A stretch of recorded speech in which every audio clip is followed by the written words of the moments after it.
Good morning, students. Today we can see the next supplementary All Summer in a Day by Ray Bradbury. Now let us pray. Heavenly Father, we praise and thank you for you have given us, our children, a thorough knowledge of understanding their lessons properly. Please give them good health and mind to study their lessons well. We ask this in the name of our Lord Jesus Christ. Amen. Now we can know about the author.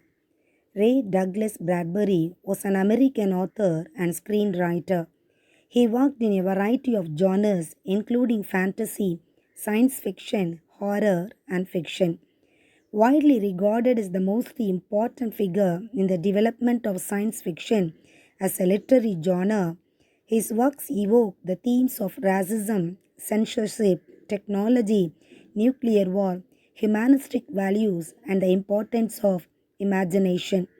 He employs figurative language, mostly similes, metaphors, and personification throughout the novel and enriches his story with symbolism.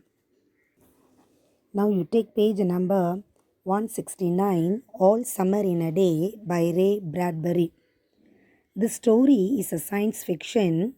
It takes place in the planet Venus. Venus experiences severe rain all through the year.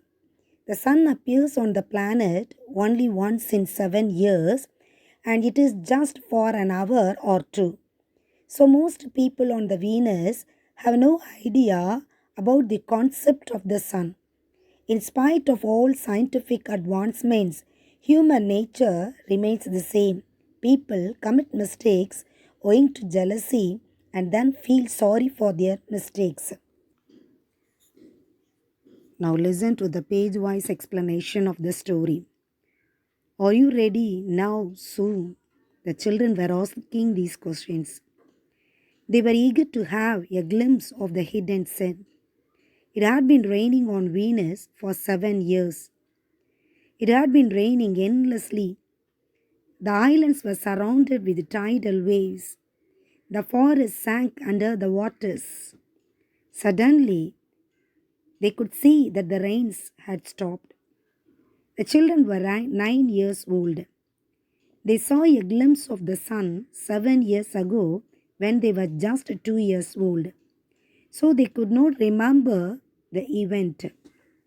Margaret, who came from the earth at the age of 4, stood apart from those children. She knew about the ideas of the sun. Sometimes the children saw the sun in their dreams, but when they got up, the dreams disappeared. They saw rain falling down continuously. Margaret wrote a poem about the sun. She compared the sun to a flower that blooms for 1 hour. One of the boys, named William, got angry with her and protested by saying that Margaret did not write the poem. But Margaret persisted that it was she who wrote the poem. Now come to page number 170. Listen to the explanation of this page. They found that the rain was slowing down. The children were waiting for the teacher. Margaret stood alone. She was very weak. It looked as if the rain had washed the color out of her face. She was staring at the rain and the wet world beyond the glass. William came near by her, asking what she was looking at. Margaret gave no reply. William got angry and gave her a rough push, but she did not move. Margaret did not play games with others. When they sang songs, her lips rarely moved. She could sing only when the others sang about the sun. She came here 5 years ago. Before that, she was on earth in Ohio. The other children saw the sun when they were just 2, and they had forgotten everything. Margaret told them that the sun was like a penny. It was like a fire. But the other children did not believe her. Margaret did not like to shower in the school shower room. In fact, she was different from other children. Her pale snow face, her waiting silence, and her thinness drew the other children from her. Everyone used to say that Margaret would go back to the earth next year. Now you take page number 171. The sign predicted The scientist predicted that the sun would appear that day. Margaret believed. She was waiting for it. But the other children did not believe her. They criticized her and they got angry at her sayings. One of the children said that they should put Margaret in a closet before the teacher came. The children accepted, caught her, and put her in a tunnel room, a closet. They locked the door. Margaret was crying. The door trembled from her beating.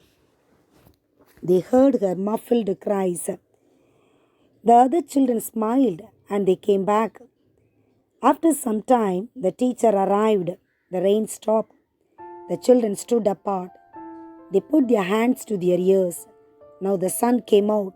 It was large and it was like a flaming bronze. The children rushed out. Come to page number 172. The teacher warned them not to go out too far.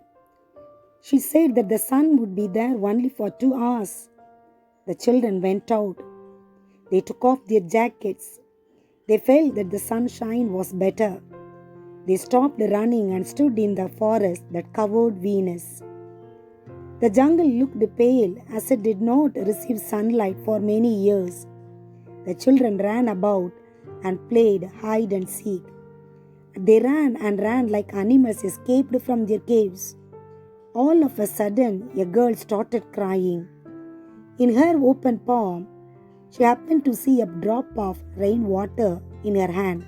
Everyone glanced at the sun. The sun faded behind a star of mist. The wind blew cold. They turned and walked towards their underground house. They were no longer smiling. They heard a thunder. Come to page number 173. The children tumbled upon each other and ran.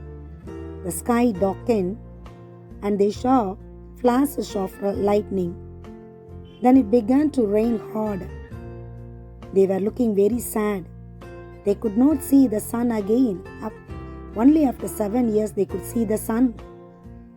Now it was raining steadily outside. The children became calm and pale. Someone cried, "Margaret." They walked slowly to the door of the tunnel. There was only silence. They opened the door slowly and let Margaret out. Soon the children realized seeing is believing. They had to change their attitude, both towards the sun and towards Margaret. From this story, we understood our knowledge or lack of knowledge decides our ideas and attitudes. On the basis of our limited knowledge, we assess others and later regret our mistakes. Thank you, children.